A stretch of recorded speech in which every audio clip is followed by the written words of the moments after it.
જય શ્રી કૃષ્ણ બધાને, જય જલારામ। તો કેમ છો બધા? તો આ છે મારા કિચન માટે હું ખરીદી કરીને અમે આવ્યા છીએ। ઘણા ટાઈમથી આ વાત હતી, મારો કિચનનો ગેસ સ્ટવ ચેન્જ કરવો હતો। બહુ તેમાં જૂનો થઈ ગયો હતો અને પ્લસમાં થોડીક તકલીફ એ રહેતી હતી, પાયા અને બધું થોડુંક આમ જે કહેવાય ને કે નબળું થઈ ગયું હતું અને ઘણો જૂનો પણ હતો। પણ આપણે જે કહેવાય ને કે આપણો લેડીઝનો એવો સ્વભાવ હોય કે આપણી વસ્તુ જ્યારે લેવાની થાય તે આપણે વધારે પડતી આમ ડીલે કરતા હોય કે ના ભાઈ ચાલશે, હજી ચાલશે એના જેવું। પણ ફાઇનલી જ્યારે ભગવાનની ઈચ્છા થઈ, ભગવાનની કૃપા થઈ અને આવી ગયો મા અન્નપૂર્ણાની ઈચ્છાથી ગેસ સ્ટવ ફાઇનલી। અને મને જે ઉપર બર્નરના જે ઉપરના વાલ હોય ને એ ઉપર હોય ને એ મને વધારે એવી ઈચ્છા હતી કે ઈ ટાઈપનો હું લઉં, તો એ પણ મળી ગયો મને।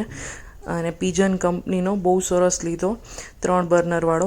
મારો જે જૂનો હતો એ 2 બર્નરવાળો હતો અને ફાઇનલી ફિટ પણ થઈ ગયો। અને એ ભાઈ ફિટ કરવા માટે આવ્યા ત્યારે જો અમારા આંસીબેન એ ભાઈને જોઈને કેટલા ખુશ થાય છે ને, ઘરમાં કોઈ પણ આવે ને એને બહુ ગમે।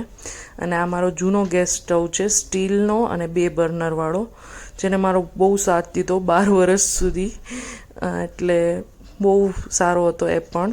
મારી આ વખતે થોડીક ઈચ્છા ગ્લાસમાં જવાની હતી એટલે આ ગ્લાસમાં લીધો અને ફાઇનલી અમારે હિયાબેને એમાં કંકુ ને બધું પધરાવ્યું, ચોખા ને બધું।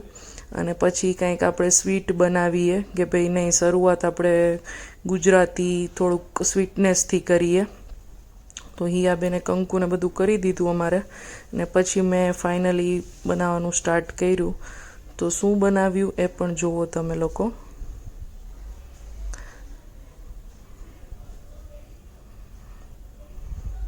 તો અહીંયા મેં રવાનો શીરો બનાવવાનું સ્ટાર્ટ કરી દીધું છે।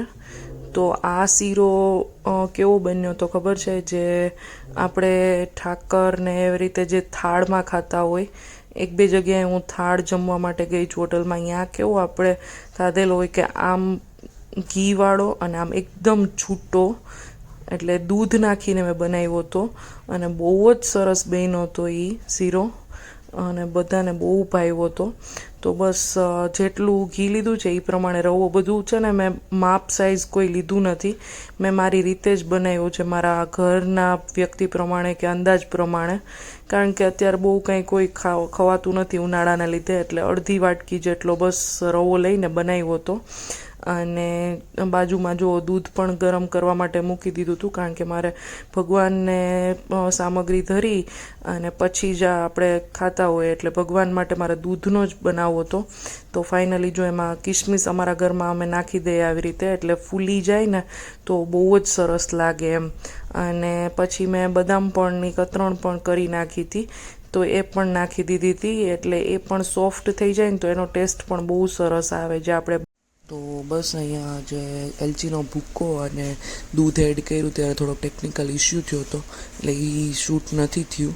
પછી શુગર નાખી છે અને એને થોડીક વાર સુધી ચલાવવી જ પડે આપણે શુગર ઓગાળવા માટે, અને થઈ ગયો આપણો શીરો રેડી। તો ભગવાન માટે પહેલાં સામગ્રી કાઢી લીધી, જો કેટલો મસ્ત બન્યો છે। અને બસ અહીંયા સુધીનો જતો વિડીયો, છેલ્લે અમારા હિયાબેને રિવ્યૂ આપી દીધો કે બહુ મસ્ત બન્યો છે। Okay, thank you and bye bye.